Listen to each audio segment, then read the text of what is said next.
Hi అండి, welcome back to our channel. ఈరోజు మన వీడియోలో వంకాయ పచ్చిమిర్చి కర్రీని తయారు చేసి చూపిస్తానండి. చాలా ఈజీగా అలాగే చాలా తక్కువ టైంలో తయారు చేసేసుకోవచ్చండి. ఇంకా ఆ ప్రాసెస్ ఏంటో చూద్దాము. ముందుగా ఒక మిక్సీ జార్ తీసుకుని మన కారానికి తగినట్లుగా పచ్చిమిర్చి, కొద్దిగా జీలకర్ర, చిన్న అల్లం ముక్క, కొద్దిగా వెల్లుల్లి రెమ్మలు, అలాగే కొత్తిమీర కొంచెం వేసేసుకుని మెత్తగా కాకుండా కొద్దిగా బరకగా మిక్సీ పట్టుకోవాలి. ఈ విధంగా మిక్సీ పట్టుకున్న తర్వాత పక్కన పెట్టేసుకోవాలి. తర్వాత స్టవ్ ఆన్ చేసుకుని ప్యాన్ పెట్టుకుని 3 నుంచి 4 టేబుల్ స్పూన్ల వరకు నూనె వేసుకుని నూనె బాగా వేడైన తర్వాత కొద్దిగా కరివేపాకు, 3 మీడియం సైజ్ ఉల్లిపాయలు వేసుకుని వేయించుకోవాలి. మూత పెట్టేస్తే మనకు ఉల్లిపాయ ముక్కలు తొందరగా మగ్గిపోతాయండి. ఈ విధంగా కొద్దిగా ఉల్లిపాయ ముక్కలు కూడా మగ్గిపోయిన తర్వాత ముందుగా వంకాయ ముక్కలను కట్ చేసేసుకొని నీళ్ళల్లో వేసుకుని ఉంచుకోవాలి. అవి కూడా వేసేసుకున్న తర్వాత చక్కగా కలిపేసుకొని ఇవి కూడా మూత పెట్టేసి మరో నిమిషం పాటు మగ్గించుకోవాలండి.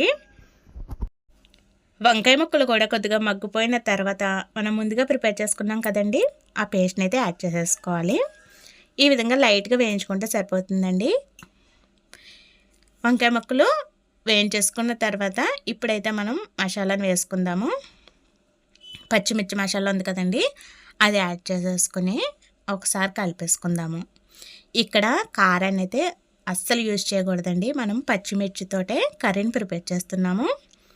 ఈ విధంగా వేసేసుకున్న తర్వాత సరిపడినంత సాల్ట్ వేసేసుకుని కొద్దిగా పసుపు కూడా వేసేసుకోవాలండి. పసుపు కూడా వేసేసుకున్న తర్వాత చక్కగా కలిపేసుకొని మరో 2 నిమిషాల పాటు మూత పెట్టేసేసుకుని మగ్గించుకోవాలండి.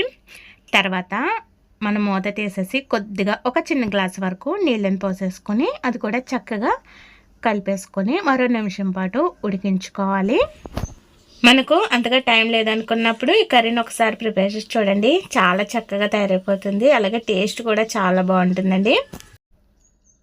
ఈ విధంగా కొద్దిగా ఉడికిపోయిన తర్వాత లాస్ట్లో మనము ఈ విధంగా పాల మీద మేగుడును కనుక యాడ్ చేసుకున్నట్లయితే టేస్ట్ బాగుంటుంది. అలాగే మనకు ఘాట్ అనేది తగ్గుతుందండి. పచ్చిమిర్చిలో ఉన్న ఘాట్ అంతా తగ్గిపోయి మనకు చాలా అంటే చాలా కమ్మగా ఉంటుందండి ఈ కూర వచ్చేసి.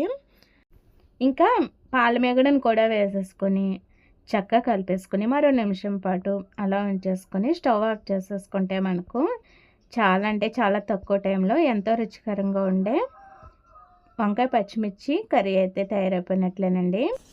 ఒక్కసారి మీరు కూడా ట్రై చేసి చూడండి. Thanks for watching.